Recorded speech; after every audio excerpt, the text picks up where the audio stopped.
Hello everyone. I was forced to leave my homeland with my family. I saw my family for the last time 3 years ago, after traveling across 3 different countries. I had to make the last journey to save my life. My name is Naqib Saeed. I'm from Afghanistan. When I arrived to England, I thought it gonna be the end of the journey, but it was just the beginning. I arrived at Gatwick Airport when I was 16. When I arrived, I was really scared and tired. On my arrival, I was asked a lot of questions from the Home Office and the police about why I'm here and what happened with me back home. As we traveled from Afghanistan, we had to deal with a lot of different types of police. So it's hard to believe the Home Office staff and the police on our arrival. The social services took me to Brighton and placed me in a foster family by myself. The first days were really challenging because I'd never been separated from my family. At this point, I decided to stand up on my feet and fight for my life. Can you imagine what happened after that? I decided that I will do my best to build a new life in this country from scratch. As I arrived to the UK on 29 April 2016, I wasn't able to start college because the academic year was nearly finishing. So I decided to go and play ping pong. I never played ping pong in my life before. That day when I went to Brighton Table Tennis Club, I loved it. Not because it was my first time, because it was not just a club. It was a friendly environment, and nobody asked me where I'm from. Brighton Table Tennis Club became my second home after I left my country. Tim, the founder of Brighton Table Tennis Club, a role model and a legend for me. He became as my brother from another mother. He always pointed me to the right direction. Proud and thankful to God that He came into my life and showed me to the right direction. After playing 1 year and a half of table tennis, I became a level 1 coach for my club. I could never imagine of that in my dreams. After a while, I joined the Hummingbird Project. It's a specialist charity working with unaccompanied refugees here in the UK. They run local youth groups, look at education, friendship, and support. It's an amazing project, and a lot of refugees are satisfied from them. I didn't get to know Elaine as my sister from another mother. Well, I never found words to describe her. She's an angel. She always stood up for my rights. She always stands shoulder to shoulder with me. I felt I got a second home, Brighton, because I got friends, family, and a place to enjoy my time. But after a while, I have to leave Brighton and move to Worthing because I belong to West Sussex Caring. I was so upset because Brighton was my second home after I left my homeland. I was traveling to Brighton every day and meeting my friends and going to the Brighton Table Tennis Club. After a while knowing Elaine, she mentioned about a project, the Hummingbird Young Leaders. We work hard as a team to raise awareness of the problems that young refugees are facing. We do this by meeting with MPs, giving speech in the parliament, making changes in our own community, and participating in every community event. Our aim is to show to the public that we are talented and educated.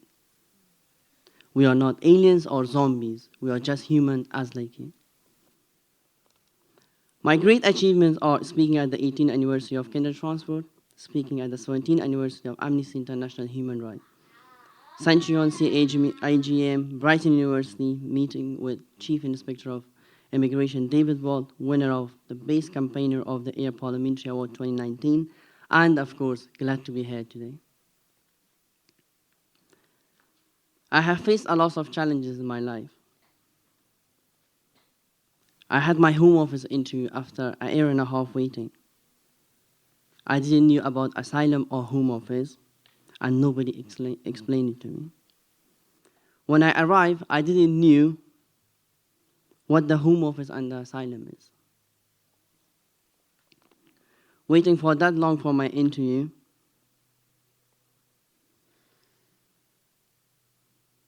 it was the hardest time of my life. I got my interview a year and a half waiting.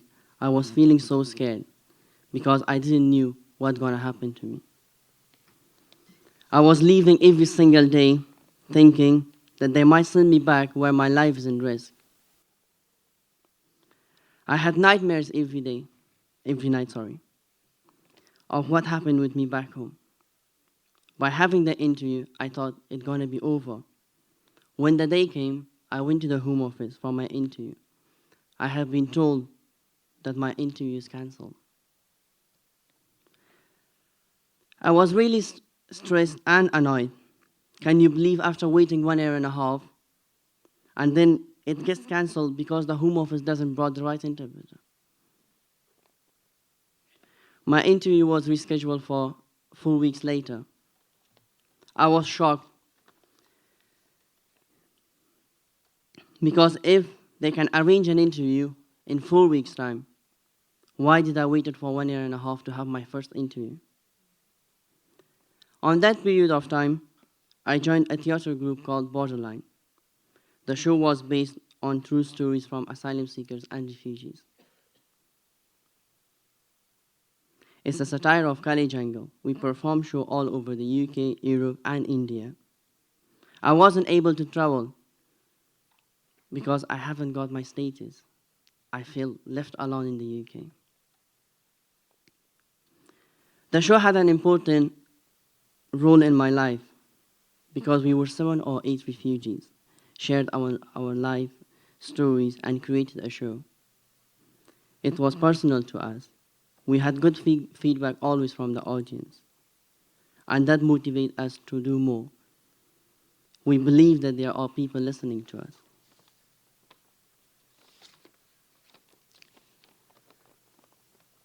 Finally, my interview finished near the end of 2017, and I have been told by the Home Office they will send my decision within 3 months, but they didn't. I waited 4 months, then my MP Caroline Lucas contacted the Home Office, and then the Home Office gave deadline around 3 months more. These 6 months, I cannot tell you how sad I was, every day not knowing what will happen to me. As the deadline was coming nearer, I was happy that in just 5 days, I will know what's the outcome of my asylum. However, I got a letter from the Home Office just 5 days before my deadline, stating that my asylum case was pending for over 6 months. It should now be transferred to new generation, so the deadline is not valid. I was feeling so down, I wanted to kill myself. I was so tired of this process. My MP Caroline Lucas, she emailed the Home Office again, and I got my outcome in 5 days. I was refused. My asylum case was rushed. I provided a lot of proof to the Home Office, and it doesn't even seem like they looked at it. Why even ask me to bring proof when you don't even look at it? When we leave our country, we don't think about the Home Office will ask us about proof. They ask me to provide what time and what date I left my country. You might think it's easy to remember, but it's not. When you flee for your life, you don't have to check the calendar. I didn't give up. I continued my life. I was attending college regularly. I'm a student of Worthing College. I'm doing Travel and Tourism Level 3, GCSE Maths and English, and with Performing Art A-Levels. With the help of Tim, founder of Brighton Table Kids Club, me and 2 of my friends, David and Cedric, we opened a new ping pong club in Worthing called Worthing Ping United.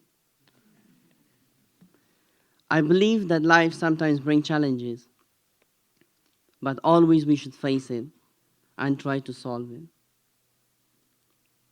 I came to this country, didn't knew a person, but now I got friends and family.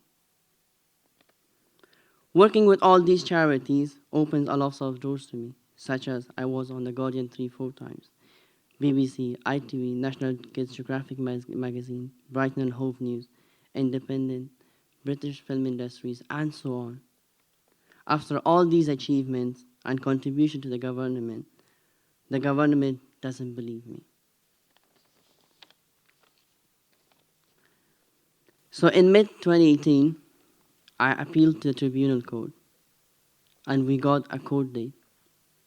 At the court, the priority was given to the Home Office to speak and not to me. That's why I was refused again. I couldn't manage more. I didn't have the energy to fight. After what all happened, I tried to kill myself and ended up in Worthing Hospital. We decided to appeal again, and this time the new judge looked at what happened at the first tribunal and said this was not legal. The priority was given to the Home Office to her. She said this act couldn't be defended. So the process has started again, and now I'm waiting for a new hearing date. Again, my solicitor said we could have to wait till 9 months, but I was lucky. I got it in an year and a half. So my next hearing date is 7th October 2019. Do you think it's fair to ask me to wait for this long time? What I am now is all for my family. My brother who lives in London. Without him, I will die to go back to my country. He always there for me, and I love him more than anything in the world. I'm doing all these activities for the people that helped me, showed me stand up on my feet, and believe in myself. Thank you very much for listening to me.